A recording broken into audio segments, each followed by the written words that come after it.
Thank you and good evening.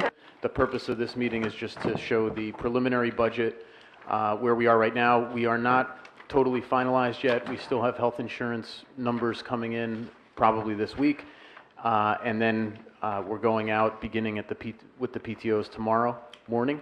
So we'll get some input and feedback. And then the plan is that 2 weeks from tonight on March 21st, we would have a more finalized or a tighter budget to discuss and present to the board.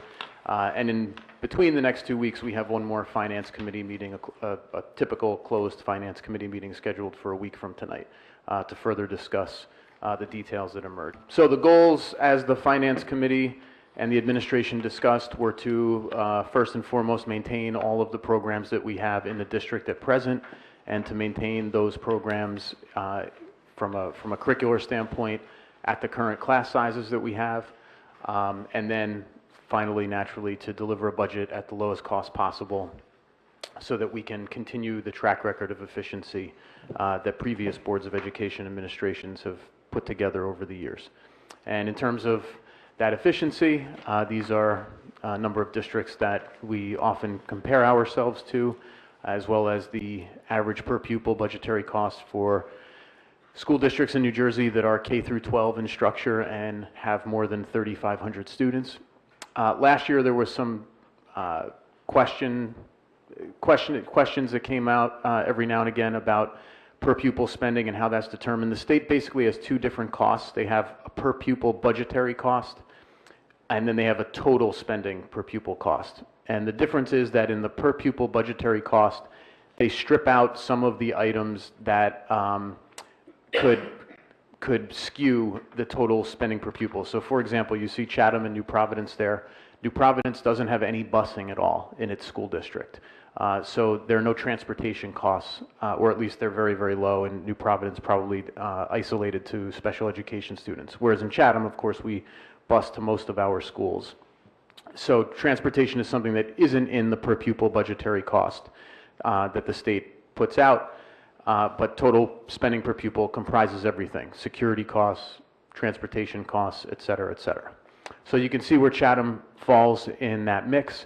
The two columns on the right, the AP participation rate and the post-secondary enrollment, the state usually puts out performance reports with data for all school districts sometime in early February. 2 years ago, they did it in December. This year, they haven't yet done it, so those numbers are from 2 years ago. That's the most recent set of data that we have available to us. Yes, Sal. Oh, sorry, I thought you had a question. I have a question, though. Yep. Just what you said about the busing for New Providence, that was interesting. Is that not a state mandated that you have to provide busing? No, the law is... The law is that for K to 8, you need to be more than 2 miles away, or two or more miles to get busing, and for 9 to 12, more than 2.5 miles. New Providence has 2 elementary schools, one on each side of the town, and their high school is like right smack in the middle of the town, which services 7 to 12. So the only busing they have is special ed. And what's ours total a year? Or what percentage of the budget, do you know? Just curious. Tell you. No, I just thought if you knew. It's a big number, right? Yeah.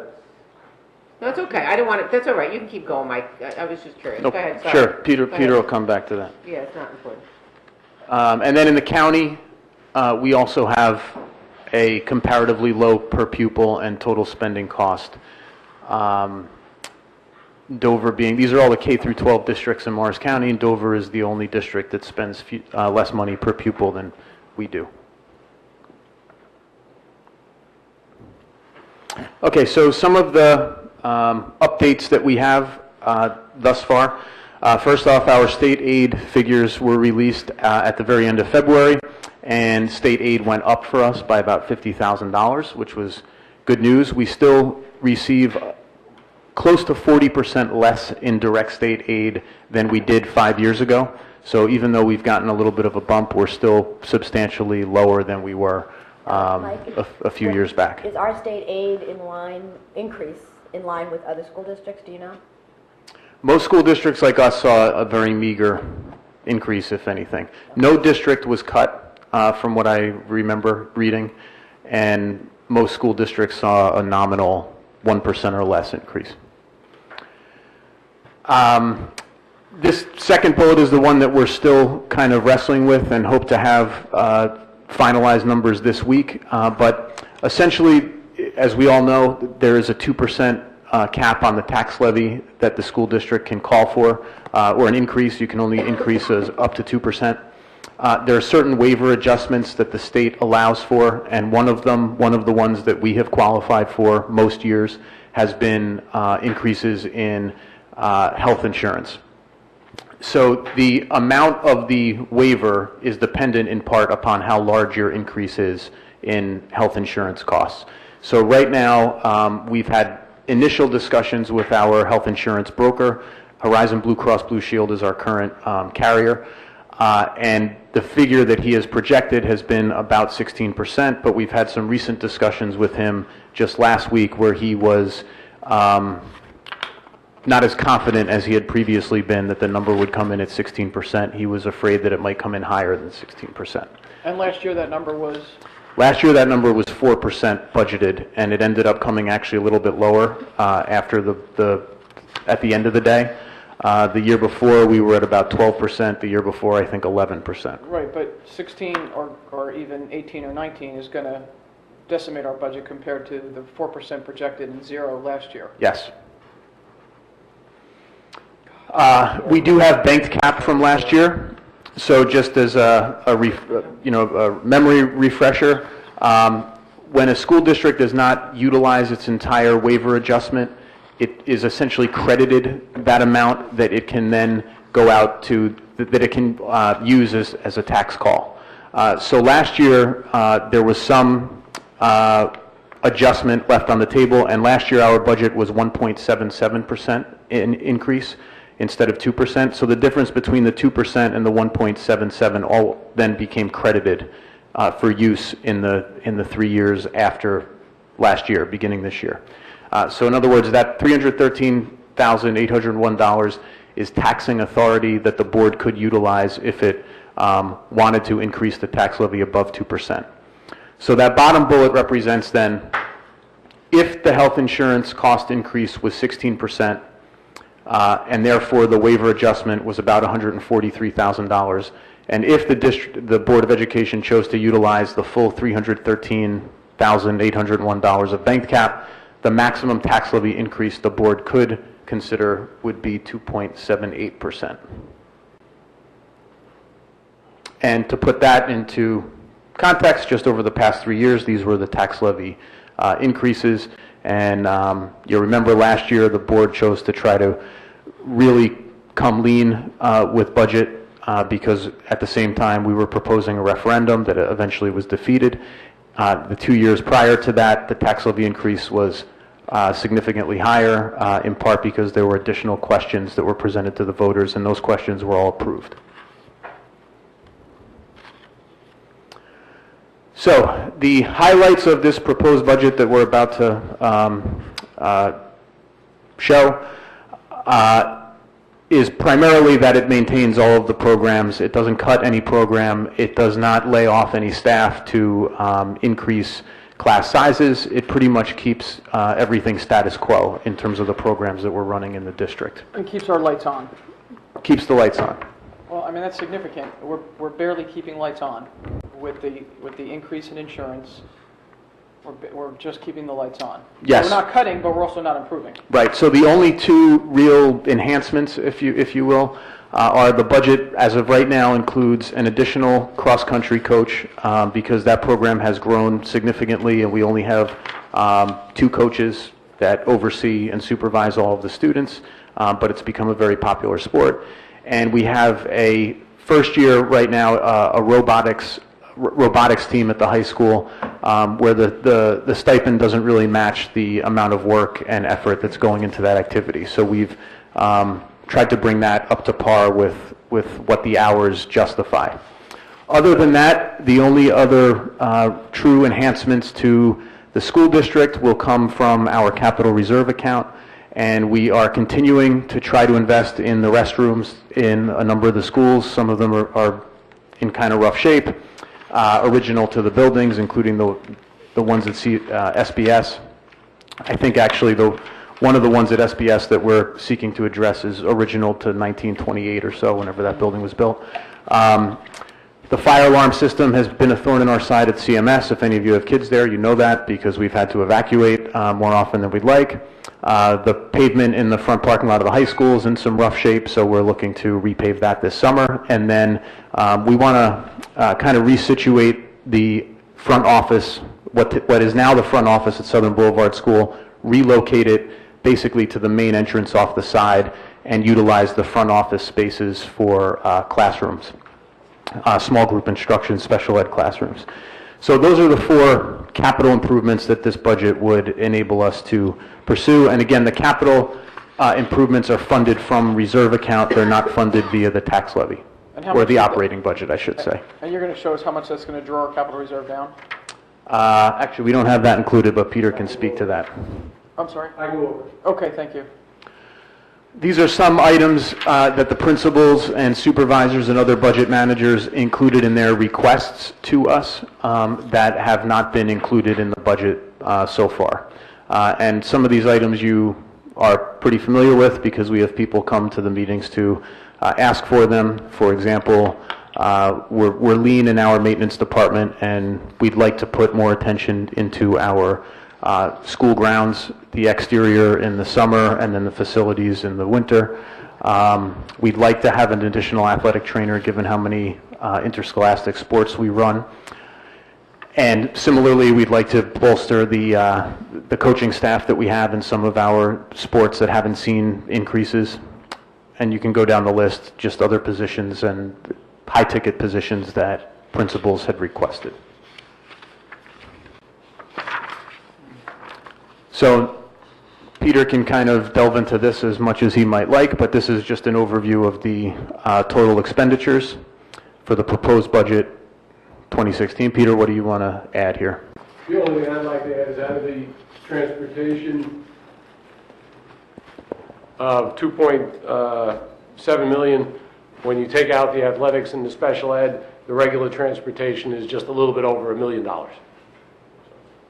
And as noted on the bottom, the capital outlay is, with the exception of a little bit of equipment, is all funded from capital reserve. I'll point out that under employee benefits, even though we were just touching on the number of 16% as our health insurance increase cost, we have, next year we're entering with our teachers unit the 4th year of Chapter 78, so their contributions for their share of health insurance goes up. And in addition to that, dental, some other fringe benefits like tuition reimbursement, so forth, are not going up, anywhere near 16%. So that's why that number in the furthest column to the right is at 5.51, and it's not higher. Mike, how do the kindergarten numbers look in terms? I was going to mention that in my superintendent's report. We are a little bit lighter than we were last year. So last year at this time we had about 205 students roughly, and this year we are just under 200 at 197 or 198. So does that, huh? Go ahead. So 8 kids, we're not really moving the needle. Okay, no, I was just wondering, does that reduce like a half, a teacher by a half day? We have incorporated into this budget a reduction of about at least 3 staff members K-3, but an increase in a couple of staff members 4-5. I think we're budgeting for probably 2 net headcount decrease at the K-5 level. Summer's when you see a lot of movement though, too. When you'll see, people moving into town and enrolling, yeah. You see all the for sale signs up now. Mike, what's glaring that's driving that 16+% increase? We have a negotiations meeting tomorrow where we're discussing health benefits.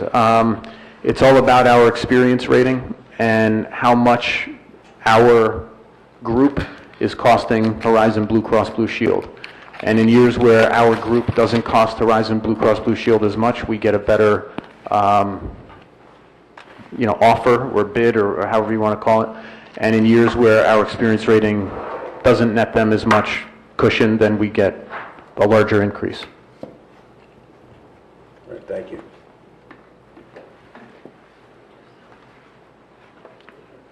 So the budget that we've been talking about, again, the column on the right is just the maximum allowable, the 2.78%, which the board could target if it were willing to utilize all of the bank cap and the health insurance waiver adjustment. The budget that we are proposing initially for discussion would come in at 2.24%. And that would include and not include everything that I just touched on in the other slides. If you added back in the trainer and the maintainer, would that push that over 2.3 or under, would it remain under 2.3? Or is it? You mean, 2.24, you mean like to go with it? With the 2.24, how high would that go if you added back in the maintainer and the trainer? Trainer was what, 70 or 80? I think they were both, one was it 70. would put it up approximately 0.3%, so it would go to about between 2.5% tax increase and a 2.6% tax increase. Okay, so it'd be a 2.5, okay. Or maybe close, probably about 2.6. Okay, Because the adjustment that's in there is approximately $135,000. That brought it from 2 to 2.4. So you'd need almost another 150. So, okay, between us friends, we'd call it, round it to 2.6 is my estimate right now. They add the maintainer and the trainer. okay, And that's adding a full-time trainer. right. So it's going for all the gusto at once. I mean, I would like the board to discuss adding one or both of those positions back in. What if we did part-time, like the trainer, like if we did a part-time, like at night, these guys are there, these games are going to 8, 9 o'clock at night. If we did somebody just part-time, when we don't pay the benefits, it's just part-time and they work at night. We cut that cost in, roughly in half. Well, if you eliminate the benefits, and we'll, just for argument's sake, the maintainer was approximately $70,000, so we'll say the trainer would be $30,000, you'd be looking at I'll round up and call it a 0.2, so you'd probably be at 0.45% of an increase if the trainer went to a half-time position or a part-time position. I think that's what we were originally trying to target, right under 2.5. Yeah. But the trainers, like you said, the sports programs have grown so much, they're running ragged. I mean, Mike, I know, is in one field and they're calling him, he's running to the other field. And it's a safety issue. And it's a safety issue, yeah. The girl got, the girl at the softball field was, could have been not avoided, but certainly better handled had we had a trainer on site. Was something just happened? No, last season she was Oh. hit by a ball. Oh, yeah, right. And the maintainers, we haven't, our maintenance staff is just too thin. Our facilities look horrible. They just look horrible. So we've got to figure out a way to work a maintainer in. Whether he has specialty in outside grounds or not, certainly that's your call, but I think we're just too thin there. I don't know. I feel strongly about the trainer, I don't know about the... We've invested nothing in our facilities. Everything's on the hopes of referendums and whatnot, but I agree with Jill. I think with recess and other things, the kids are out, and the grass gets long, and it's used on the weekends as well for the rec programs. I think the fields definitely need attention. fields in our buildings. Oh, the and- buildings. Right. Yeah. So All we of did, them. if we did them both half, Non-benefit. non-benefits. I'd throw that back to the administration. Better than, nothing. Is a full-time maintainer at the top of the, I wouldn't even say wish list, but priority list. At this point, I don't think it's a wish list anymore. I think we've let our facilities go to a point where you can't keep putting duct tape on things. I concur. But you're gonna put that, you're gonna prioritize that over I'm trainer? I'm punting this back to the administration from a priority position. I think we can get a part-time trainer. I don't know that a part-time maintainer is going to help us. I guess I'm looking for direction from the administration on needs. I'm not in every building all the time, obviously, but I know they don't look great. I'd probably want to huddle up and try to Okay. figure out where the priorities are. I think it is easiest to probably find a part-time trainer who would be willing to come in at night for a few hours, not hit the 30-hour threshold of the ACA, so that we wouldn't have to pay benefits. There's no question that with the amount of with the assets that we have, both the physical buildings and the property and the number of acres that we have, it would be helpful to have more maintenance staff. The technology person that we had in that slide too, I think is becoming important. We right now have more devices in the district than kids. Our wireless network we've increased every year. With Park running, we've got huge needs from a technology standpoint, and the technology department is actually a little bit smaller than the maintenance department. So that's another priority. Can you go back to the slide that had the wish list? And can you? Oops. Yeah, and I can say the school psychologist is something that both our assistant superintendent for student support services and our high school principal both think that high school kids would benefit from. Why don't, can we make the request to take a look at this, think about if any of them could be part-time, you know, like the trainer, maybe even the psychologist, and see, I know we were originally targeting about 2.5. It was going, if you took everything, it was bringing you to what, 2.7, I think the number was roughly? Yes. So if you took a look at this and, you know, really looked at the things that you really need to do, and even the tech support, is this for John's team? Yes. I mean, I would think, you know, half a person versus nothing, these guys might all appreciate. So, you know, if you made some of these, you know, non-benefit and came back, and let's see what that number is. I mean, how does that sound? We could do that. The one concern that I have is that if the closer we get to 2.78%, the less banked cap there will be available for next year. Right, no, I agree. I don't want to get too closer to 2.7. That's risky, you know. What we get for 2.5 is kind of where I think Kim It and I sounded are. like 2.5 didn't give you too much. It was giving you half people, based on what he said. Or one full. One. 2.5 will give you, Two halves, or? no, it'll give you a full and a half. It may give you a full and 2 halves, Okay, so. depending which We who the also full-time person is. we also can wait and evaluate how the year goes. We haven't. It's been the most unusual year we've ever encountered in terms of a lack of retirements from our staff. We don't have any. We essentially don't have any retirements confirmed for next year. Usually we have some cushion, and we know that if we're proposing a budget that's kind of lean, but we've got a few retirements that have been confirmed, that if the enrollment goes up in first grade at Southern Boulevard like it did last year, and we need to hire a teacher, we can do that. This year, we don't have any of that in the And background. I don't see any of that coming like the way we used to have it in the last couple of years. I think that's. Hard to predict. We don't No, I know. know, but it's not like we had a nice little well there for a while, so. Nobody wants to leave. Hey, And High so I work don't know, so just maybe give that a thought on like what would you prioritize, and And Mike, we'll see if we can get up to the 2.5, what else we would get in there that. can you refresh my memory? Does the second question reduce the bank cap? yes, But direct dollar for dollar proportion? yes. It's applied to your banked cap. Wait, Or- I thought, if we did a second question, to say for these personnel items, it takes away from the Yes. bank. Oh. Dollar for We dollar. learned that when we went through the second questions a couple years ago. The bank cap is already tight, so. And the bank cap is already tight, so Very it takes tight. away your ability to anticipate or unanticipated costs in the future. Right. So just to drive home this point, again, by the time we have our next meeting, we'll know what this number is.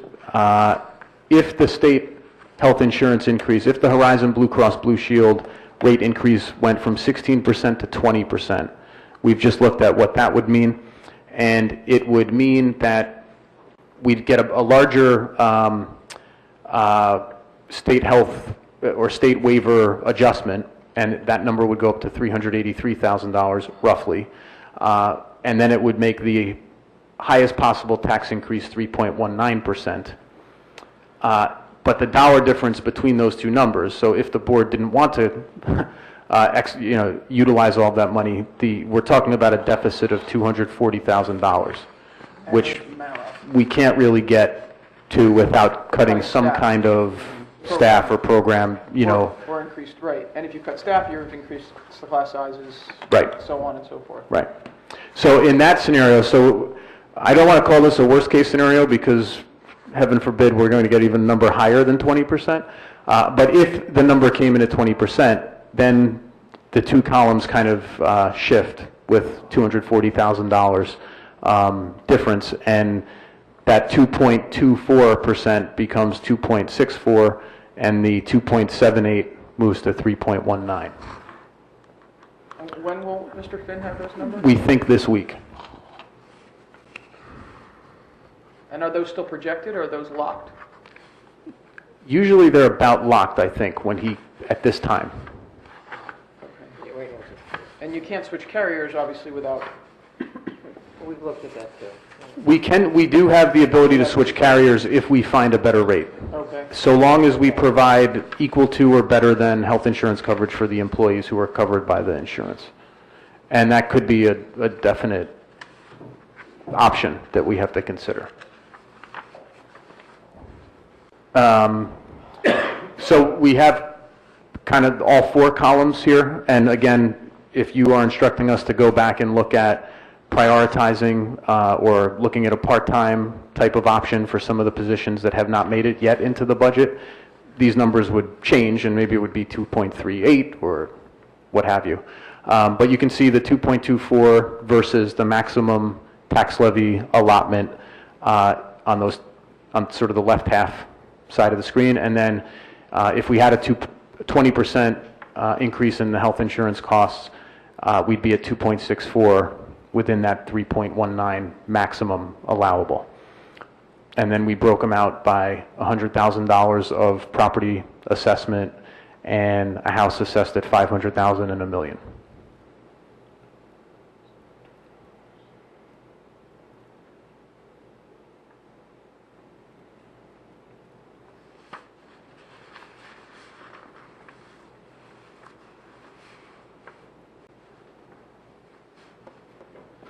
$20 a month for an average home in the borough, and $37 to $40 a month for a township.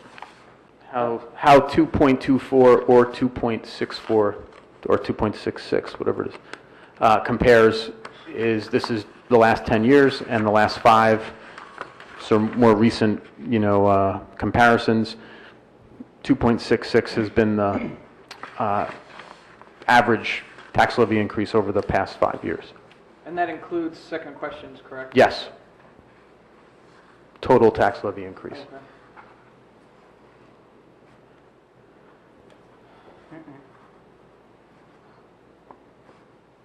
Healthcare is killing us.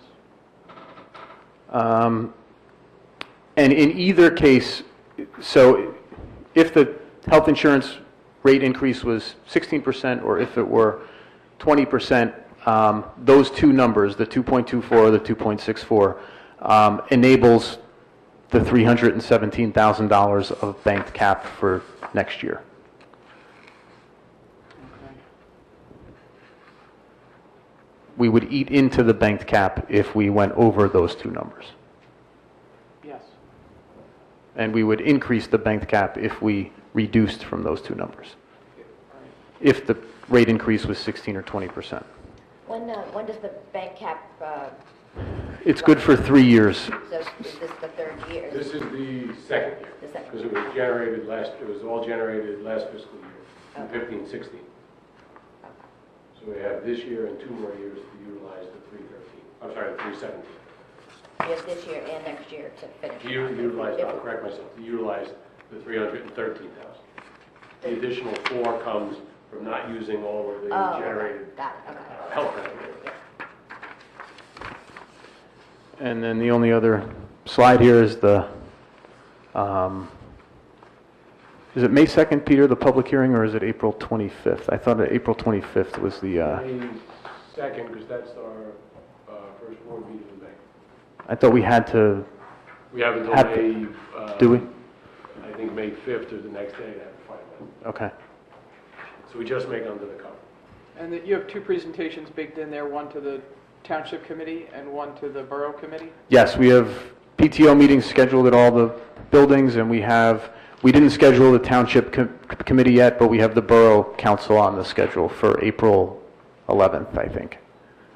It's part of spring break, or? Yes, Okay. first Monday, the Monday in spring break. First Monday of spring break. Yes.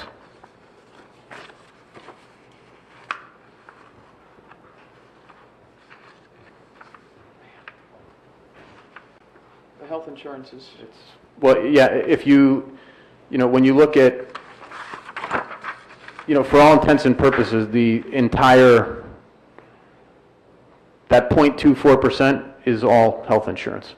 right. It's basically, the whole amount over 2% is the health insurance Health increase. insurance. And we're with a private carrier as opposed to going through the state system, which would be even more. Yes, as of right now, the state employee health benefits plan is more expensive than our plan. But if we get hit with higher and higher increases, that could potentially change. And changing elements of the plan, whether it be deductibles or copays, that's negotiated in contracts. Yes. It's not something you have to... Okay. Yes, and we're negotiating right now with the Teachers Association.